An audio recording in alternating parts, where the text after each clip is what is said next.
Voilà, donc je reviens vers vous aujourd'hui pour une nouvelle vidéo que je considère très importante. Elle est importante pour les chimistes en premier lieu, mais aussi pour tous les scientifiques en général, car elle va nous permettre de connaître la place qu'occupe chaque atome dans le tableau périodique et donc, par conséquent, les propriétés des éléments dans le tableau périodique. Alors, les propriétés des éléments, vous allez voir qu'ils sont comparables, qui dépendent de leur position dans la ligne ou dans une colonne du tableau périodique. Et ces positions-là sont déterminées grâce à des paramètres que nous allons voir ensemble, qui commenceront par d'abord la connaissance des nombres quantiques en premier lieu, ensuite l'écriture de la configuration électronique, et puis à partir de là, on va connaître justement les règles de remplissage des configurations électroniques. Ce qui va nous permettre plus tard de dessiner le tableau périodique et d'énumérer les différentes propriétés. Voilà donc j'espère que ça va être une vidéo utile pour vous. Je vais aller donc vous expliquer étape par étape la construction justement de l'édifice moléculaire en suivant des règles bien précises. Alors, d'abord, je commence par les nombres quantiques. Eh ben, il faut savoir que les nombres quantiques, ce sont des chiffres qui vont nous permettre de trouver avec exactitude la place qu'occupe chaque élément chaque électron dans l'atome. Alors, les quatre nombres quantiques permettent de localiser l'électron d'un atome dans son niveau énergétique. Parce que justement, il y a des niveaux d'énergie dans lesquels on place les électrons, et ces niveaux d'énergie, ils sont retrouvés par des chiffres clés qui sont appelés les nombres quantiques. Alors ces nombres quantiques sont obtenus grâce à la résolution de l'équation qu'on appelle l'équation de Schrödinger. Et ben c'est quoi cette équation? C'est une équation qui s'écrit H psi égale E psi. Regardez, c'est une écriture assez particulière. C'est une équation qui va nous permettre de trouver justement ces nombres quantiques par la résolution.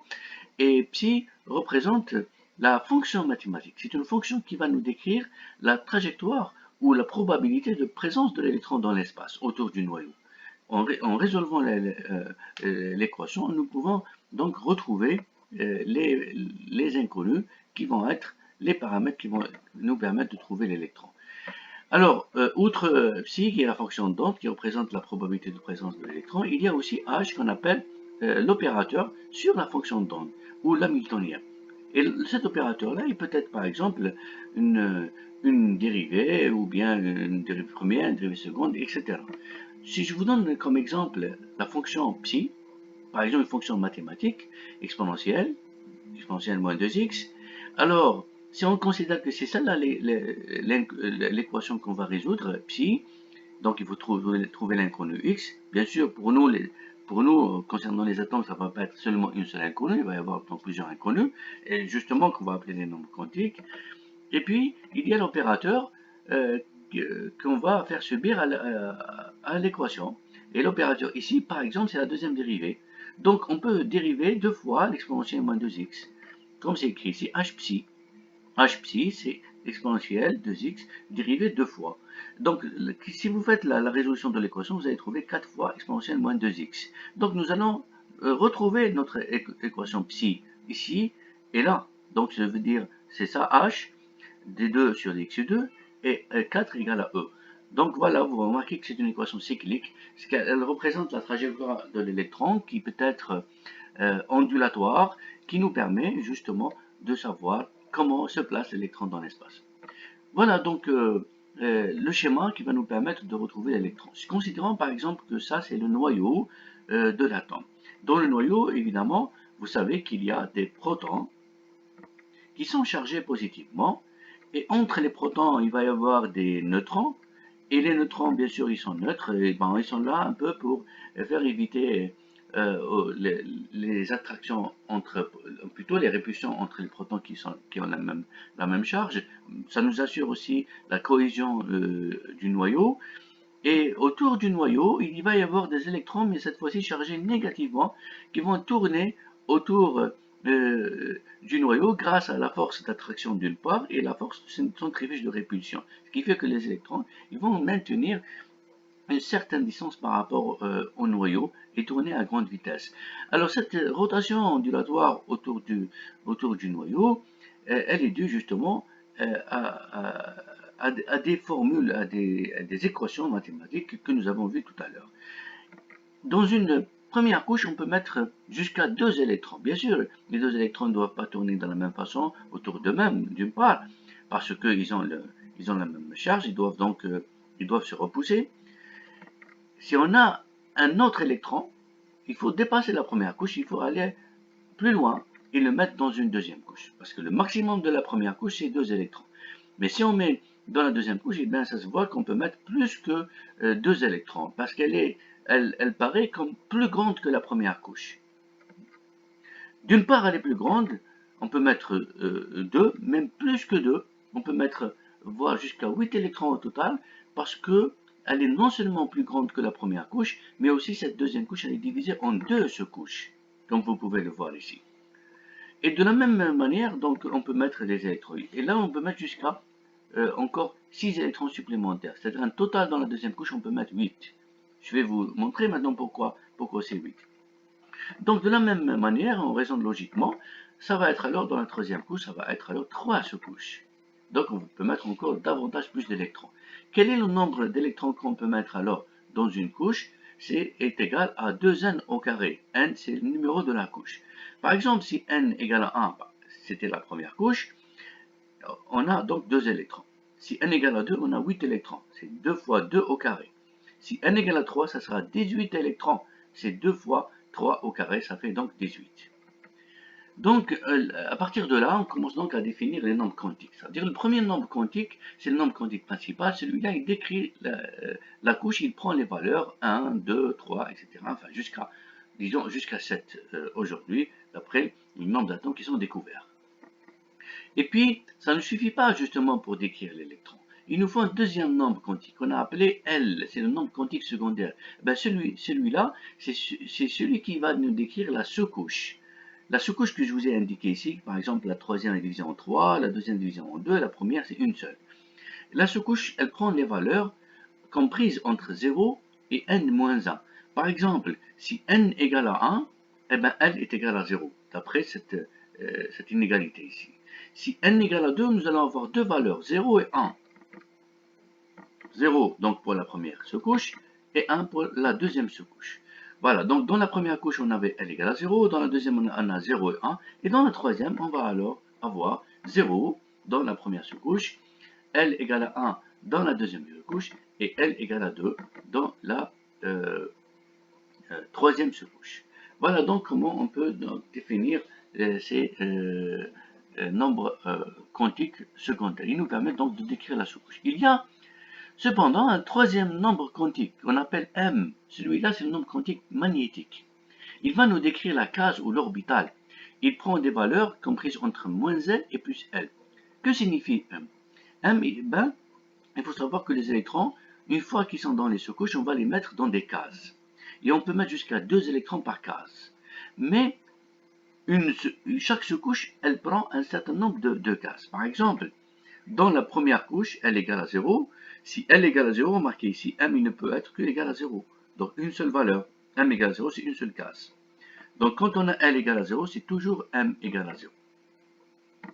Voilà, par exemple là aussi, dans la première couche, tout à l'heure on a vu la première sous-couche, L égale à 0, et donc M est égal aussi à 0.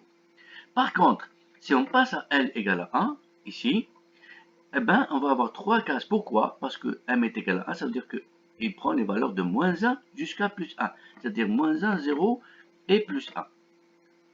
Donc ça fait trois valeurs. Et de la même manière, donc, on peut donc deviner, la première c'est L égale à 0, c'est une case. L égale à 1, donc ça va être de la même façon trois cases.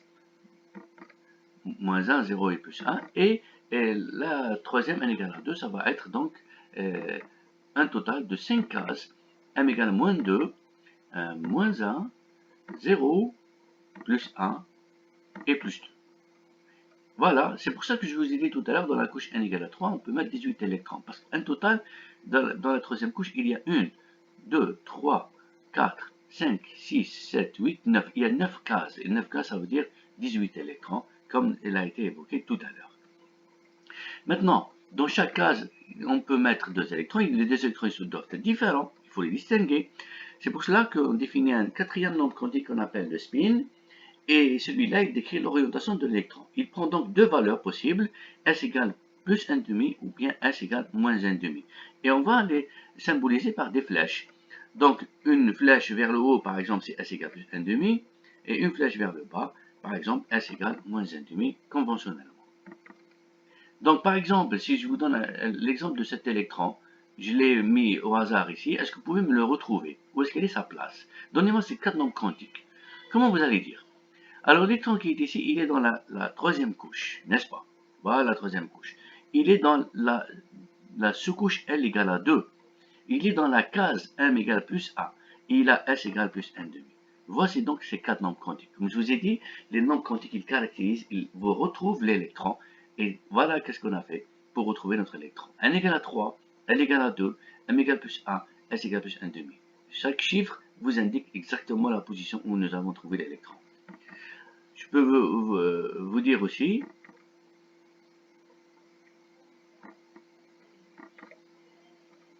voilà, qu'est-ce que j'étais en train de dire. Donc n égale à 3, voilà, c'est la couche. On a trouvé L est égale à 2, bah, c'est la deuxième sous-couche, la dernière.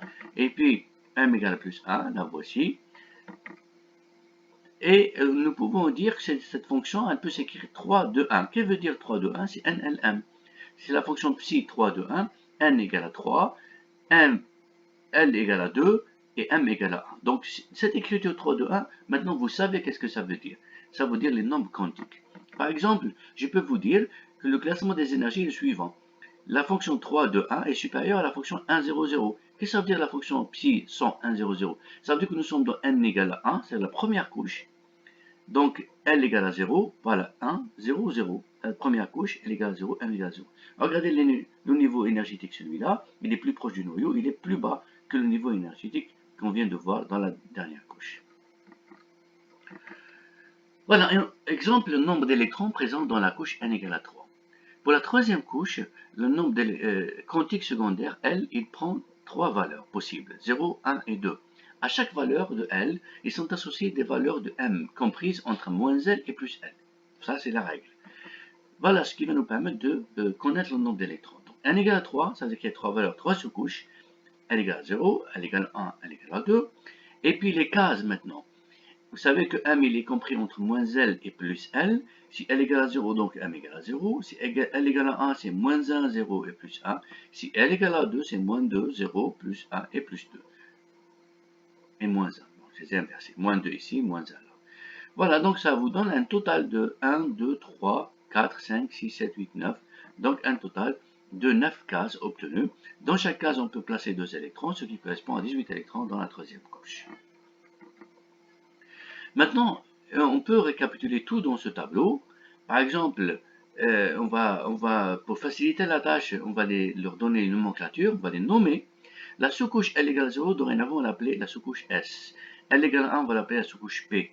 L égale à 2, on va l'appeler la sous-couche D. Et L égale à 3, on va l'appeler la sous-couche F. Donc, rappelez-vous de cette nomenclature. Quand je vous dis la sous-couche D, ça veut dire que vous avez L égale à 2. Quand je vous dis la sous-couche P, ça veut dire que L égale à 1, etc. Le nombre de cases, c'est le nombre de valeurs de M, est égal à 2L plus 1. Tout à l'heure, on a vu pour L égale à 0, il y a une case. Pour L égale à 1, il égale 3. Donc la sous-couche P, c'est 3 cases. La sous-couche D, c'est 5 cases. La sous-couche F, c'est 7 cases. Et puisque chaque case, c'est 2 électrons, donc le nombre d'électrons pour la S égale à 2 maximum, rappelez-vous, la sous-couche P, 6 électrons maximum, la sous-couche D, 10 électrons, et la sous-couche F, 14 électrons. On comprend alors que la capacité de remplissage de la sous-couche S égale à 2, la sous-couche P c'est 6, la sous-couche D c'est 10, et la sous-couche F c'est 14. Donc, on va aborder les règles de remplissage électronique. Regardez bien maintenant avec moi, concentrez-vous bien, je vais vous montrer étape par étape comment remplir les électrons. On commence par la règle la plus utilisée, c'est la règle de Kleshkovsky. On l'appelle aussi la règle des n plus L croissant, c'est-à-dire elle ne suit pas seulement la valeur de la couche n, mais elle combine la couche avec la sous-couche n et L, suivant l'énergie croissante, c'est-à-dire du bas vers le haut. Lorsqu'on est proche du noyau, l'énergie la plus basse, lorsqu'on s'éloigne du noyau, l'énergie la plus élevée. Donc on commence les niveaux énergétiques. D'abord le premier niveau, la couche n égale à 1, ensuite n égale à 2, ensuite n égale à 3, après n égale à 4, n égale à 5, n égale à 6, etc. jusqu'à n égale à 7 par exemple. Dans la première couche, rappelez-vous, il y avait une seule sous-couche. Dans la deuxième, deux sous-couches. Dans la troisième, trois sous-couches. Quand il y a une seule sous-couche, on l'a appelée L égale à 0. Et tout à l'heure, je vous ai montré que L égale à 0, on peut l'appeler S. Alors, je vais écrire 1S2. Qu'est-ce que ça veut dire 1S2? 1, ça veut dire la couche N égale à 1. S, ça veut dire L égale à 0. Rappelez-vous tout à l'heure, je vous ai dit on l'appelle S. Et le maximum pour une seule sous-couche L égale à 0, c'est-à-dire une seule case, c'est 2 électrons maximum. Alors on met puissance 2, ça veut dire maximum 2 électrons. On peut mettre 1, comme on peut mettre 2, mais pas plus que 2. Dans la deuxième couche, il va y avoir deux sous-couches, S et P. L égale à 0, L égale à 1. Dans la S, c'est une case, c'est 2 électrons, mais dans la P, c'est 3 cases, c'est-à-dire moins 1, 0 et plus 1, 3 cases, 3 valeurs de n, ça veut dire 6 électrons maximum. Par exemple, si vous prenez le fluor, il a 9 électrons. Comment les placer? On en a deux, d'abord on les place dans la 1s, ensuite on a deux autres dans la 2s, ça fait 4. Après il nous reste, donc pour avoir 9 électrons, il nous reste 5, on met 2p5. D'accord? Donc 5, je l'ai écrit en bleu pour vous voyez. On peut mettre, dans la P, on peut mettre 1, 2, 3, 4, 5, 6, 6 maximum, pas plus que 6. Voilà donc la configuration du fluor. Donc 1s2, 2s2, 2p5, la somme 5 plus 2, ça fait 9 électrons. Si on continue, dans la troisième couche, il va y avoir alors 3 sous-couches, 3s, 3p et 3d. 2 électrons dans la s, 6 électrons dans la p et 10 électrons dans la d, comme je vous ai dit précédemment dans la diapo précédente. Etc. On continue, 4s, 4p, 4d et 4f dans la quatrième. Dans la cinquième aussi. Mais dans la cinquième, bon, je vais me limiter à ces cases de toute manière parce qu'on ne va pas les dépasser en réalité. Hein. D'après les atomes qui sont découverts aujourd'hui dans le tableau périodique, vous allez créer la configuration, vous n'allez pas dépasser les 5D. Par contre, vous allez arriver à 6S. Comment ça se fait? Parce que le remplissage en réalité suit ces flèches diagonales. On ne le remplit pas de manière horizontale les couches, c'est-à-dire 1S, ensuite 2S, ensuite 2P, 3S, 3P, 3D, 4S, 4P, 4D, 4F. Non, c'est pas comme ça. Il faut suivre les flèches suivantes.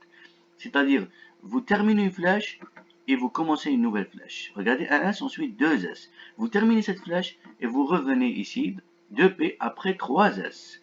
Après, vous commencez une nouvelle flèche. 3P après 4S. Remarquez, 4S, il vient avant 3D, d'après ces flèches. D'accord? Donc, on remplit 1S, 2S, 2P, 3S, ensuite 3P, après c'est 4S. Exemple, le potassium. Le potassium, c'est 19.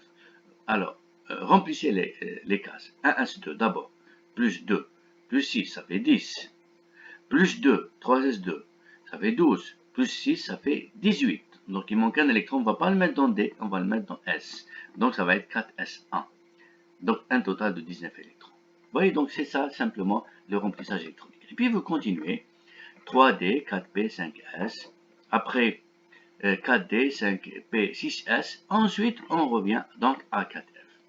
Voilà, ceci nous amène alors à écrire la configuration électronique générale d'un atome. Voilà comment elle écrit. 1s2, 2s2, 2p6, 3s2, 3p6. On met un slash pour commencer une nouvelle couche. 4s2, 3d10, 4p6, slash, 5s2, 4p10, 5p6, 6s2, 4f14, 5d10, 6p6, 7s2. Voilà, donc c'est rare d'arriver jusqu'à cette S. Hein. Si je vous demande d'écrire les configurations, ça va être comme ici, le fluor, le potassium, le chrome, le cuivre, le chlore, l'oxygène, etc. C'est des atomes que vous connaissez. Donc, il suffit de placer les électrons. Voici les électrons bleus. Jusqu'à arriver au nombre d'électrons requis et vous vous arrêtez. Alors, un autre principe qui vous permettra de bien écrire les configurations, c'est le principe d'exclusion de Pauli. Qu'est-ce que ça veut dire? Ça veut dire que lorsque vous avez des électrons dans un atome, il faut savoir que deux électrons, ils sont différents. Tous les électrons, ils sont différents. Et deux électrons sont au moins différents par un nombre quantique. C'est-à-dire qu'ils ont au moins un nombre quantique différent. Soit ils sont différents par n, soit par L, soit par m, soit par s. L'essentiel, ils n'ont pas quatre nombres quantiques identiques. C'est ça le principe de Pauli. Principe d'exclusion de Pauli. Exemple, l'hydrogène possède un seul électron. on n'a pas de problème, celui-ci est placé vers le haut, par exemple comme ça.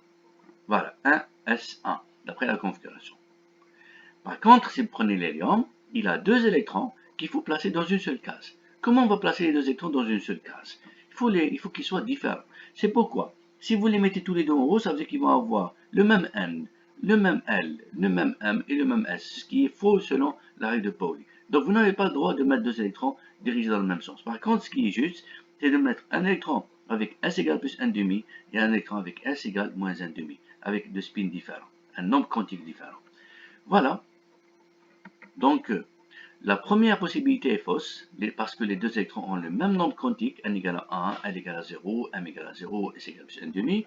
Par contre, la deuxième possibilité, les deux électrons sont différents par le dernier nombre quantique de spin. Donc l'un il est plus 1,5 et l'autre il est moins 1,5. Donc retenez cette règle, dans une case, on ne peut pas mettre les deux électrons identiques. L'un il est vers le haut, l'autre il est vers le bas. Une autre règle, c'est la règle de Hand. Qu'est-ce qu'elle dit? Lors du remplissage électronique des cases quantiques d'une sous-couche donnée, le total du spin obtenu doit être maximal. Le total du spin doit être maximal. Le spin, c'est S. Qu'est-ce que ça veut dire? Je vous donne un exemple. Si on prend l'azote, 7, 1s2, 2 et 3, donc 1s2, 2s2, 2p3, selon la règle de Kleshkovsky qu'on a vu tout à l'heure. C'est comme ça qu'on écrit la configuration. La représentation de la sous-couche P peut être l'une des trois possibilités. Maintenant, je veux représenter la P. J'ai trois électrons. La P, nous savons que c'est L égale à 1, comme on a vu tout à l'heure. Ça veut dire qu'il y a trois cases. Moins 1, 0 et plus 1. Trois cases. Voilà comment ils sont les trois cases. Première possibilité. Deux électrons dans une première case, 1 dans la deuxième et 0 dans la troisième. Deuxième possibilité. Deux électrons, mais ils sont opposés. Troisième possibilité, un électron dans chaque case. La première possibilité, elle est fausse. Déjà, d'après la règle qu'on a vue précédemment, la règle de Pauli, on ne peut pas avoir deux électrons identiques. Ça, c'est donc d'emblée déjà, c'est faux. La deuxième possibilité, elle est aussi fausse, parce que si vous comptez le spin, vous allez avoir plus 1,5 et moins 1,5, ça fait 0, plus 1,5, ça fait plus 1,5, mais la troisième, la somme du spin est maximale. La somme plus 1,5, plus 1,5, plus 1,5, ça vous donne 3,5, donc elle est plus grande. Donc dans la règle de Hand, c'est la troisième possibilité qui est correcte, puisqu'elle présente un spin maximal 3 fois plus 1,5, plus élevé que celui de la deuxième possibilité. Donc dorénavant, quand vous avez des cases, il faut remplir un électron par case. Maintenant, si vous avez un quatrième, vous êtes obligé de revenir et le mettre dans la première case, mais il faut le mettre dirigé vers le bas. Il y a des exceptions, cependant, aux règles que nous avons énumérées. Il y a deux anomalies qui sont les plus connues, celle relative à la sous-couche D, saturée, ou à moitié saturée. Il faut savoir, attention quand vous écrivez, à chaque fois que vous avez l'écriture NS2, N-1, D4, est remplacée par NS1, N-1, D5. Par exemple, le chrome. Regardez, la dernière couche du chrome. Quand vous écrivez la dernière couche, vous écrivez toute la configuration, vous allez arriver, bon, 1S2, 2S2, 2P6, 3S2, 3P6, ensuite 4S1, 3D5 au lieu de 4S2, 3D4. Celle-là, elle est fausse. Il ne faut pas écrire celle-là, parce que celle-ci, elle est plus stable, parce que la D, elle est à moitié saturée. La D, elle peut avoir 10 au maximum. Moitié saturée, ça veut dire 5. Vous avez une autre exception.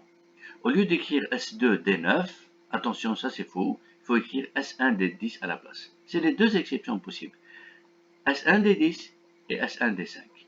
Les autres noms, vous les gardez tels quels. Il ne faut pas les changer. Par exemple, le cuivre, la dernière couche, c'est bon, le cuivre 29, c'est 1S2, 2S2, 2P6, 3S2, 3P6, 4S1, 3D10 au lieu de 4S2, 3D9. Si vous écrivez 4S2, 3D9, c'est faux. Alors, je vous rappelle, pourquoi on écrit 4S avant 3D? Parce qu'on a dit, d'après la règle de Kleshkovsky, c'est la règle des N plus L croissant. C'est-à-dire du N plus L plus petit au N plus L plus grand. Alors, 1 plus L égale 4 plus 0 pour 4S, parce que N égale à 4, et S, ça veut dire L égale à 0 pour S. Rappelez-vous, pour S, L égale à 0, pour P, L égale à 1, pour D, L égale à 2, pour F égale à 3. Inférieur à 3 plus 2 pour 3D. 3D, ça veut dire N égale à 3, et D, L égale à 2. 3 plus 2, c'est 5, et 4 plus 0, c'est 4. Donc, voilà pourquoi on place 4S avant 3D. Voilà, donc normalement, pour cette première partie du tableau périodique, c'est terminé. Je ne vais pas trop vous encombrer. Donc, la suite, je vais vous la considérer uniquement pour le tableau périodique. Donc, on va le construire ensemble et on va placer les atomes un par un: hydrogène, hélium, lithium, beryllium, bore, carbone, azote, oxygène, fluor, néon, sodium, magnésium, aluminium, silicium, phosphore, soufre, chlore, argon, potassium, calcium, strontium, titane, vanadium, chrome, manganèse, fer, cobalt, nickel, cuivre, zinc, gallium, germanium, arsenic, sélénium, brome, krypton, etc. Voilà, donc nous allons placer les éléments chimiques et on va voir leurs propriétés. Voilà, je vous remercie et je vous donne rendez-vous à la prochaine vidéo. Bon courage.